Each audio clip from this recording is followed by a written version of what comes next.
이 시간 하나님께서 우리에게 주시는 말씀은 민수기 34장, 구약성경 254쪽 민수기 34장입니다.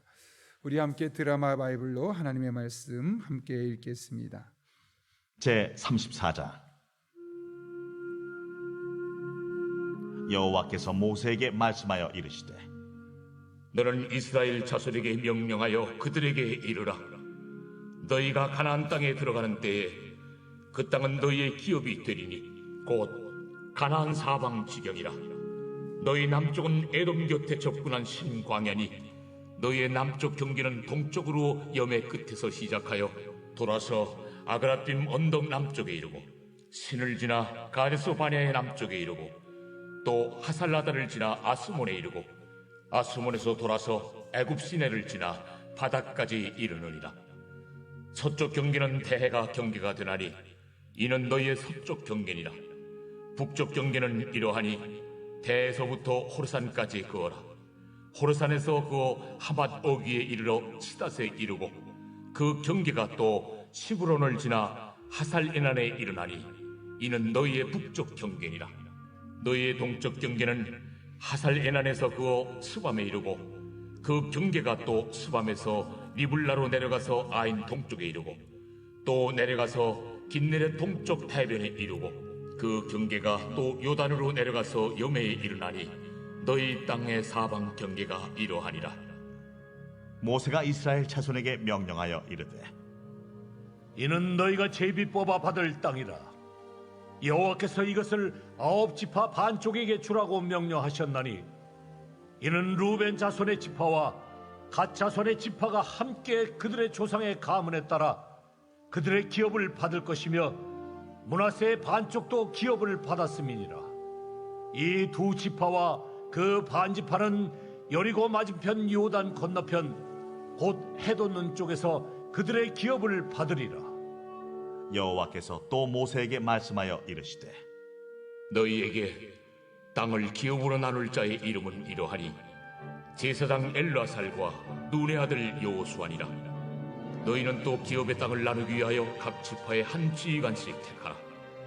그 사람들의 이름은 이러하니 유다 지파에서는 여분네 아들 갈렙이요, 시몬 지파에서는 암미우스의 아들 수멜이요, 베냐민 지파에서는 기슬론의 아들 엘리다시요, 단 자손 지파에서는 지휘관 요굴리 아들 북기요, 요셉 자손 중 므낫세 자손 지파에서는 지휘관 에봇의 아들 한리엘이요, 에브라임 자손 지파에서는 지휘관 습단의 아들 그무엘이요, 스불론 자손 지파에서는 지휘관 바르나게 아들 엘리사반이요, 이사갈 자손 지파에서는 지휘관 아산의 아들 발디엘이요, 아셀 자손 지파에서는 지휘관 슬루미의 아들 아히브시요, 납달리 자손 지파에서는 지휘관 암미우스의 아들 부다헬이니라. 이들이 여호와께서 명령하사 가나안 땅에서 이스라엘 자손에게 기업을 받게 하신 자들입니다. 아멘. 오늘 우리가 읽은 민수기 34장 말씀은 하나님께서 이스라엘 백성들에게 가나안 땅에 들어가서 살아야 될 그 경계가 어딘지를 말씀하고 있습니다. 특별히 오늘 본문은 두 부분은 나뉘는데 1절부터 14절까지 말씀은 가나안 땅의 경계선이 어딘지 세부적으로 밝히면서 소개하고 있습니다. 그게 1절부터 14절까지고 두 번째 부분인 15절부터 29절까지는 가나안 땅을 나눌 때 지파별로 누가 대표로 나섰는지에 대해서 설명하고 있는데요. 여기 1절부터 14절까지의 말씀 보면 먼저 3절부터 5절까지는 이스라엘 이 가나안 땅에 들어갔을 때 남쪽 지역이 어디까지가 경계인지, 6절은 서쪽 지역이, 또 7절부터 9절까지는 북쪽 지역의 경계, 10절부터 12절까지는 동쪽 지역의 경계가 어딘지를 설명하고 있습니다. 그런데 여러분 여기 자세히 살펴보시면 경계를 설명하면서 그냥 동쪽이 어느 지역이야 라고 말하는 것이 아니라 그 지명을 아주 세부적으로 설명하고 제시하고 있는 것을 보게 됩니다. 중요한 것은 이 당시에만 해도 이들은 그 지명을 들어도 확실한 위치가 어딘지 알 수 없었다는 것이죠.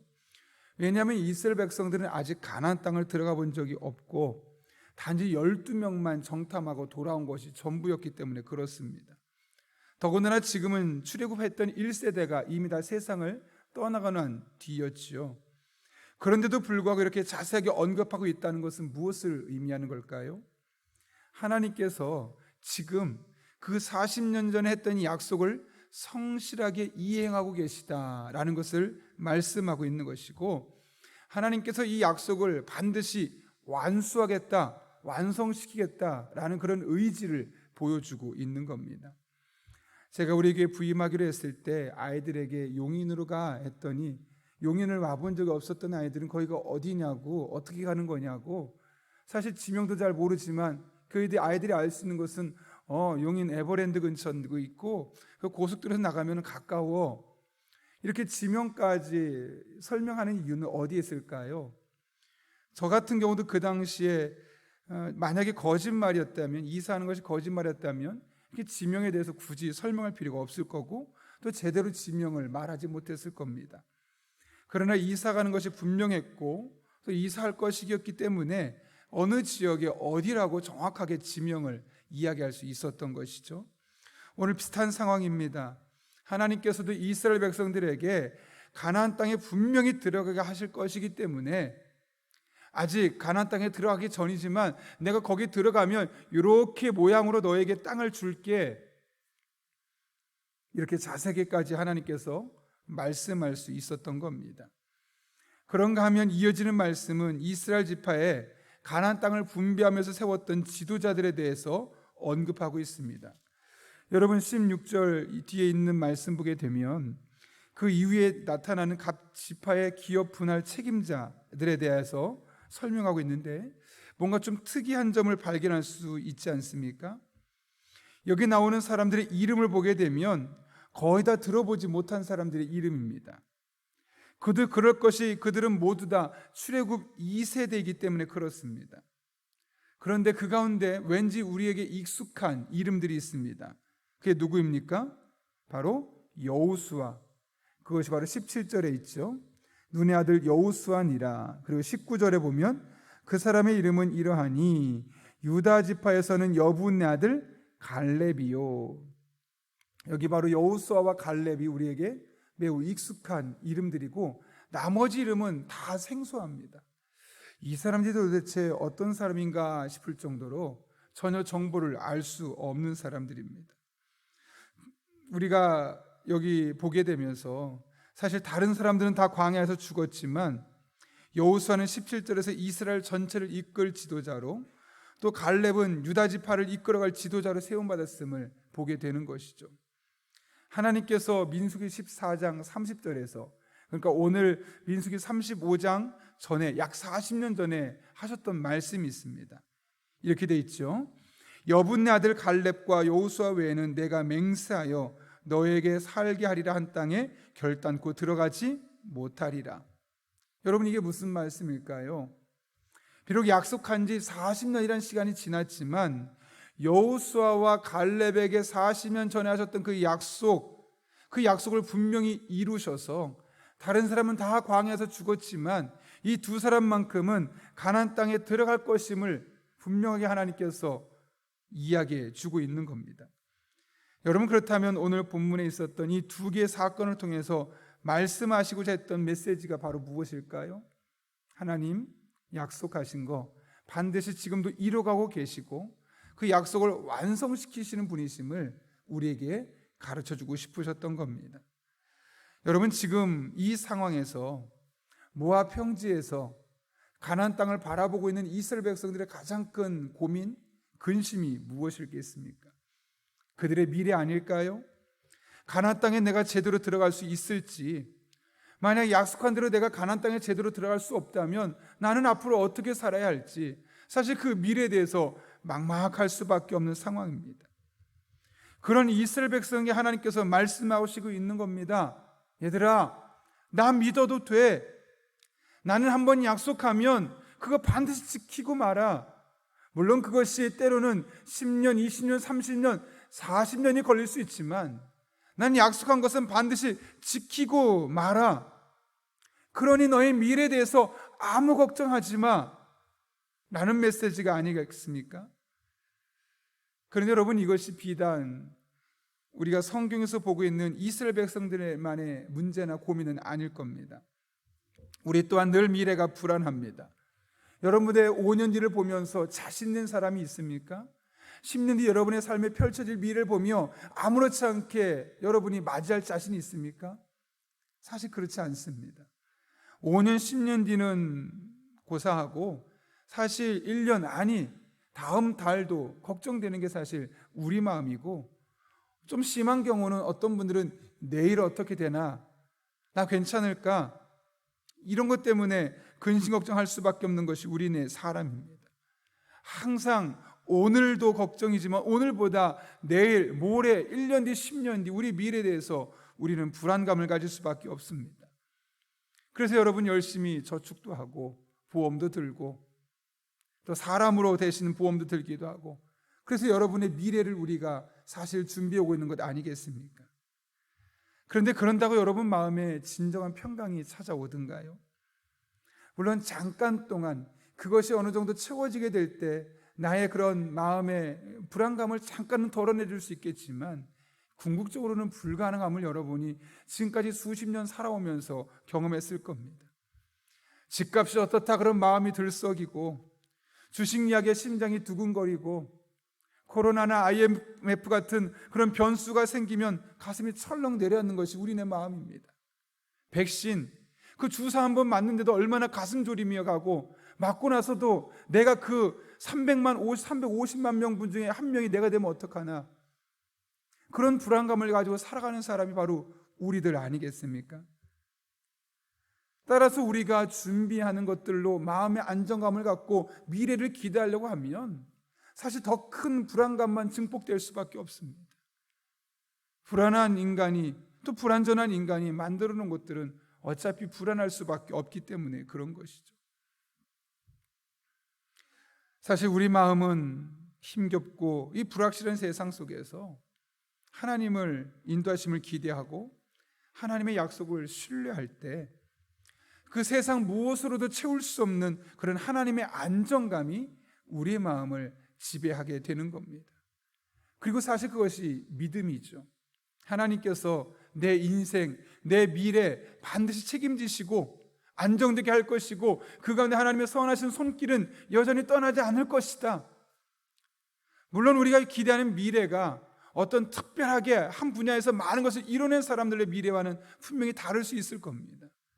그러나 그럼에도 불구하고 하나님께서 각각의 이스라엘 백성들에게 함께 하시고 그들의 미래를 책임져 주셨던 것처럼 우리의 인생, 우리의 미래 또한 하나님께서 분명하게 붙들어 주신다는 것이죠. 사실 미래는 누구에게나 막연합니다. 그러나 그 미래를 향한 하나님의 계획은 분명합니다. 여러분, 중요한 사실입니다. 미래는 누구나에게 다 막연합니다. 그래서 수십억, 수백억 가진 사람도 더 모으려고, 더 가지려고 그렇게 애쓰는 것이죠. 이렇게 미래는 막연하지만 그 미래를 향한 하나님의 계획은 어떻다고요? 분명하다는 겁니다. 신앙은 막연한 미래를 바라보는 것이 아니라 그 막연한 미래 속에서 분명하게 일하고 계신 하나님을 바라보는 것입니다. 그럴 때 우리 마음이 안정감을 가질 수 있게 되는 것이고, 그럴 때 우리 마음이 하나님을 더욱더 바라보게 되는 것이고, 그럴 때 우리 마음이 하나님과 함께 우리에게 주어진 일상을, 미래를 한 걸음 한 걸음 걸어갈 수 있는 것이죠. 그 하나님, 막연한 미래를 향한 분명한 계획을 갖고 계신 하나님이 오늘 이스라엘 백성들의 하나님일 뿐만 아니라, 그런데 바로 저와 여러분의 하나님이라는 사실입니다. 바라기는 우리가 이 하나님을 붙들고 이 하나님을 의지하며 미래를 꿈꾸고 나의 앞날, 나의 먼 미래 일하실 하나님을 기대하며 살아가는 저와 여러분 한 분 한 분 될 수 있기를 예수님의 이름으로 축원합니다. 함께 기도하겠습니다. 거룩하신 아버지 하나님, 이스라엘 백성들의 미래를 내다보면 불안할 수밖에 없는 상황 속에서 하나님께서 이스라엘 백성들이 거주할 땅의 경계를 분명하게 지명까지 말씀하시고 40년 전에 하셨던 약속을 여호수아와 갈렙을 통해 이루사 그들을 지도자로 세우시고 가나안 땅에 들어가서 기업을 분배받을 책임자로 세워주신 것을 기억합니다. 불확실한 미래 속에서 이것을 바라보며 이스라엘 백성들이 얼마나 안정감을 가졌을지 오늘 우리가 이 말씀을 바라보며 우리의 미래는 또한 여전히 불확실하지만 그 미래를 향한 하나님의 분명한 계획을 바라보고 의지하며 믿음으로 나아갈 때 이 하나님의 약속의 말씀이 우리 영락교회 성도 한 분 한 분의 삶 가운데 그대로 이루어지는 것을 삶으로 경험할 수 있도록 은혜를 더하여 주옵소서. 우린 그렇게 그 하나님만 바라보며 그 하나님만 의지하며 믿음으로 살아가게 하여 주시옵고, 그렇게 우리의 미래가 아무리 불확실하다 할지라도 하나님 때문에 우리가 믿음을 말하고 하나님 때문에 소망을 말하고 하나님 때문에 안정감 있는 마음으로 우리에게 주어진 일상을 온전히 살아낼 수 있는 주의 종들 되게 하여 주옵소서. 오늘 한날 이 새벽에 우리를 만나 주시길 간절히 바라오며 예수님의 이름으로 기도하옵나이다. 아멘.